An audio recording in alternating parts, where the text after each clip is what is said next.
Greetings everyone, Jim Walker here. Welcome to my channel. Welcome back to all returning viewers. This is the first in a series of 2 videos dealing with bass drums that I own and use. Specifically things that get used in a drum set context, although there are 1 or 2 exceptions to that we'll touch on. We're going to deal with 4 drums in this video, 4 drums in the following video. Doing the quick math, obviously that's 8 drums, and it would not surprise me if some of you thought that's an excessive number of bass drums to have.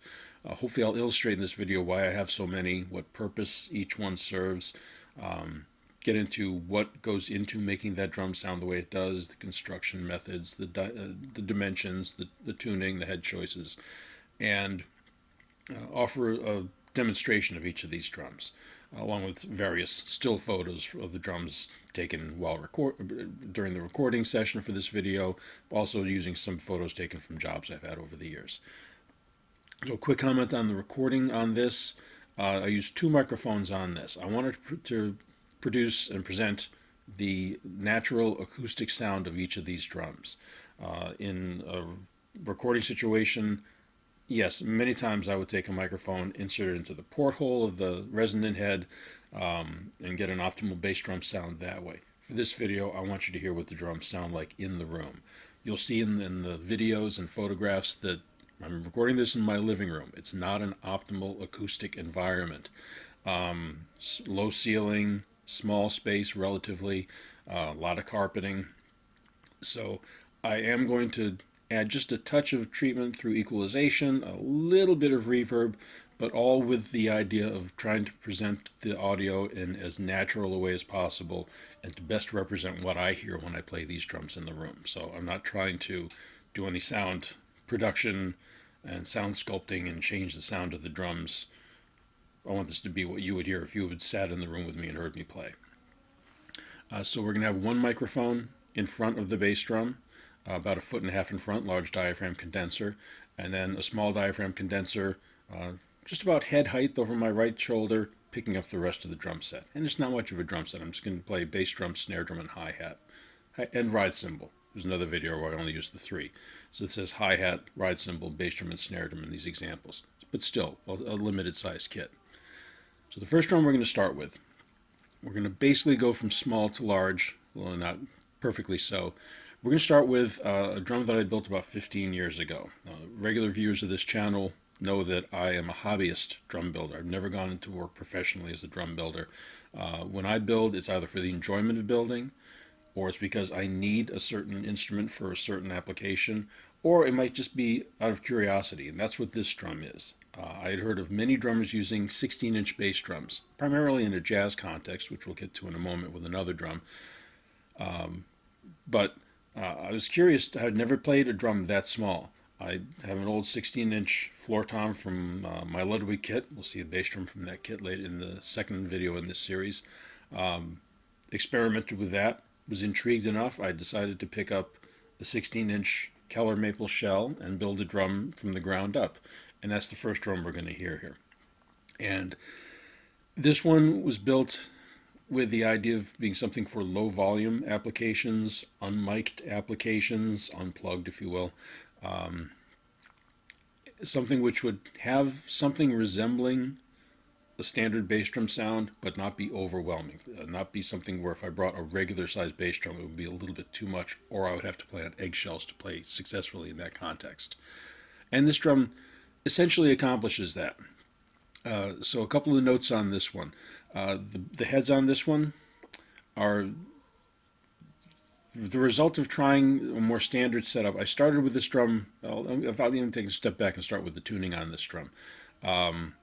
I started out trying to set this drum up and tune it like a bass drum, and I quickly found that really didn't work because of the small diameter of the drum.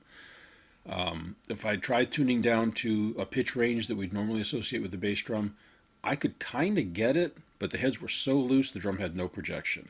So I concluded that I would get better results, and experimentation bore this out, if I went for the timbre of a bass drum.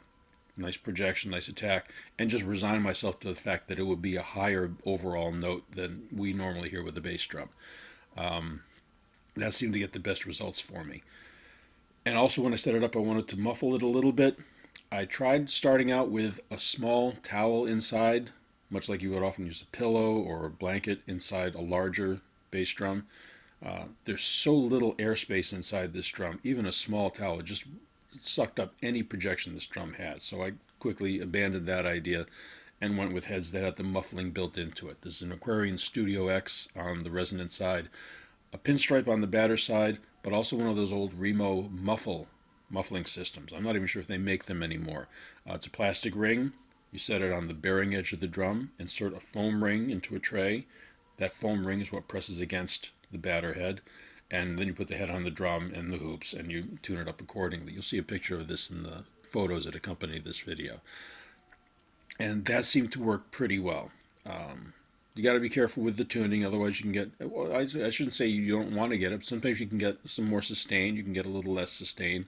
But between that tuning, the head choice, and the fact that this has a lift built into it to get the drum up off the ground and get the beater striking pretty close to center, it's functional, surprisingly functional, I'll say, as a bass drum. Would it be my one and only? Absolutely not. But in certain contexts, it can be a very interesting and practical choice.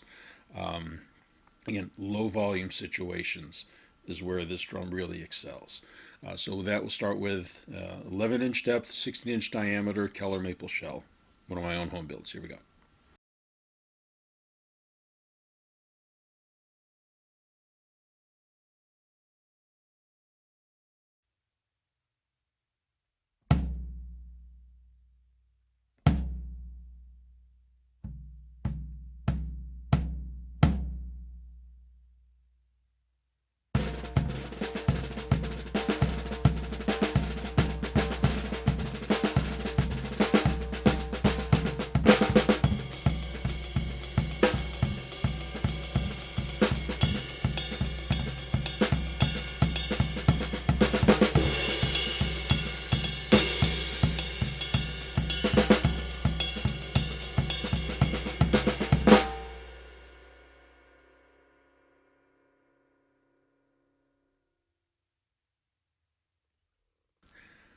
So the next drum, we're going to jump up in diameter, but I want to still go with this drum next because it's related to the drum that we just saw a moment ago, the 11 by 16, in terms of being a drum for lower volume situations and something that's more portable, something maybe take a little bit less stage space. This is kind of a happy accident how this drum came about. A friend of mine also got the do-it-yourself drum builder bug for at least a period of time. I don't know if he's still building it or not, but at one point built himself a very nice drum set, and after building his 20-inch bass drum, had a small section of the shell left over that was cut off, that was not used in his drum set. And rather than just toss it out, he had no use for it. He reached out to me, asked if I would be interested in it, and I decided to take it and see what I could do. So this is built off of a roughly 6-inch deep, 20-inch diameter Keller birch shell. If I remember correctly, it's birch. And it accomplishes basically the same thing as the 16 we just heard. I think it's a little more successful because it has the larger diameter, so it gets more of a traditional bass drum note. It gets down to the bass drum range on this. With the shallow diameter, it still is very limited in terms of projection. It is a lower volume situation for this drum, but it actually works pretty well. You'll see the same situation. I have heads that have muffling built in that I'm using on it. Other than that, other than the shallow depth, it's a pretty standard bass drum. So this is the next one up. This is a 6-inch depth, 20-inch diameter.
Next up, we'll go back to the land of 16-inch bass drums.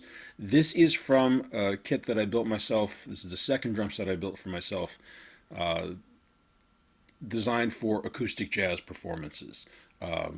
People have come to refer to this as a bop kit, even though it's smaller than the traditional 18, 14, 12 sizes that many people, at least of my generation, associate with a small acoustic jazz or bebop gigs. The entire kit for this is the 16-inch bass drum you're about to see, 13-inch floor tom, 10 and 8-inch rack toms. The 8-inch sounds really good, but I just never get a chance to use it. This is now my go-to if I have a smaller group acoustic jazz gig. It seems to work very well for that. And accordingly, this bass drum is tuned much more open than the 16 you heard earlier. It's got a single-ply coated head on the resonance side. Batter side, I'll go back and forth between a single-ply coated or what it has in this video, which is a pinstripe, thin felt strip on it just to rein in the sustain a little bit. Other than that, very straightforward setup. The other big difference between this and the 16 we heard before, there's no lift on this one, no riser. So this drum is essentially on the floor. That's a choice on my part because I want the beater to strike somewhere between center and halfway towards the edge, halfway towards the hoop. It's just a different timbre, a different tone that I want. I don't necessarily want that punch of having the beater striking dead center. I want a little bit more sustain, a little more ring coming off of this drum. So that's what we're going to hear next. This is a 14-inch depth, 16-inch diameter, another Keller maple shell.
And the final drum we're going to have in this first video of the series, this is from the first drum set I ever built for myself around 2007, if I remember correctly. This is 14-inch depth, 18-inch diameter, very traditional acoustic jazz size. The 16 is great. I was inspired to build that, oftentimes hearing of drummers such as Billy Higgins, Brian Blade, even Elvin Jones, who would use 16-inch bass drums in performance. As time goes on, I kind of like the traditional sizes more and more. So I like the 18 by 14 size, 18-inch diameter. But since I already have the 16 tuned more open, this one, which originally was tuned more open, single ply heads front and back, I've put a Power Stroke 3 on the batter side now. So it's got a little bit more of a muffled sound, a little bit punchier sound to this. This drum tends to get used mostly in duo performances with my wife, who is a singer and songwriter. She will accompany herself on piano, and from time to time will invite me in to play drums and percussion in a duo context with her. So a regular sized, a 22, 24-inch bass drum I think would be too much for that situation. A lot of times it's smaller rooms, acoustic situations. She might have a microphone to sing through and an amplifier for the keyboard, but that's about it. This drum seems to balance things out very nicely. So this is my 18-inch diameter, 14-inch depth Keller maple shell.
So thank you for checking out this video. I invite you to check out part 2, which I'm not sure if I'm going to upload it simultaneously or shortly after this one gets uploaded, but I will have links to it in the description, and if I upload it at the same time, included at the end of this video.